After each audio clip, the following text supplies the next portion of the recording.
নমস্কাৰ, ৰেবা ষ্টডিছলৈ আপোনালোকক স্বাগতম। মই ব্ৰজ দেৱনাথ। আজি মই সাউথ ইষ্ট দক্ষিণ পূবৰ কথা পাতিম। এই ঠাইখিনিৰ ডিগ্ৰী হৈ গ'ল 157.5 ডিগ্ৰী বা 157.5 ডিগ্ৰী। এই ঠাইখিনিত আপোনালোকে কি বনাব পাৰে আৰু কি বনাব নোৱাৰে। প্ৰথমতে আমি কথা পাতিম এই ঠাইখিনিত কি বনাব নোৱাৰে। বাথৰুম বনাব নোৱাৰে, সেফটি টেংকি বনাব নোৱাৰে বা মন্দিৰো বনাব নোৱাৰে।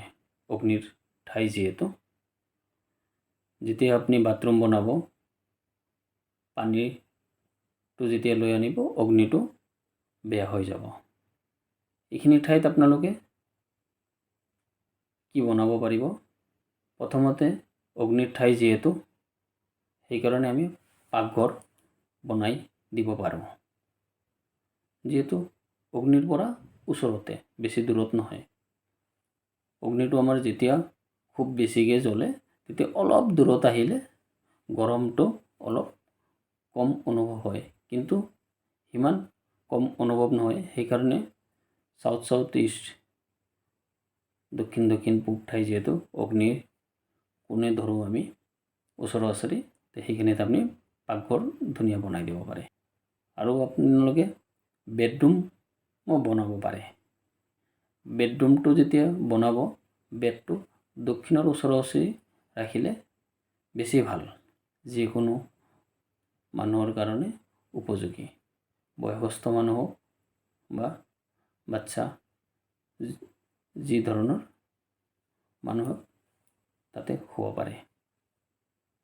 তাতে আপোনালোকে ডাইনিং ৰুমো বনাই দিব পাৰে। ডাইনিং ৰুমৰ কাৰণেও ভাল ঠাই। তাৰপিছত হৈ গ'ল ষ্ট'ৰ, ওচৰা-ওচৰি দক্ষিণৰ ওচৰা-ওচৰি কি আপোনাৰ ষ্ট'ৰ ৰুমো বনাব পাৰে। বেডৰুমৰ কাৰণেতো ভালেই হয়, পাকঘৰৰ কাৰণেও ভাল। যদি একেবাৰে আমাৰ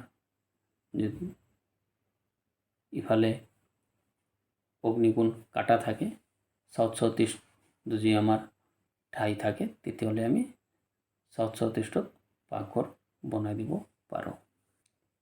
বিজনেছমেনৰ কাৰণে সেই ঠাইখিনি পাকঘৰ হোৱাটো অতি জৰুৰী। কনচিয়াছ মাইণ্ড আৰু দেহাৰ এনাৰ্জি যোনটো ভাল হৈ থাকিব, সেইকাৰণে পাকঘৰটো তাতে হোৱাটো খুব দৰকাৰ। যিয়ে নহওক, আজিলৈ ইমানতে এৰিলোঁ। নমস্কাৰ, ৰাধে ৰাধে, হৰে কৃষ্ণ।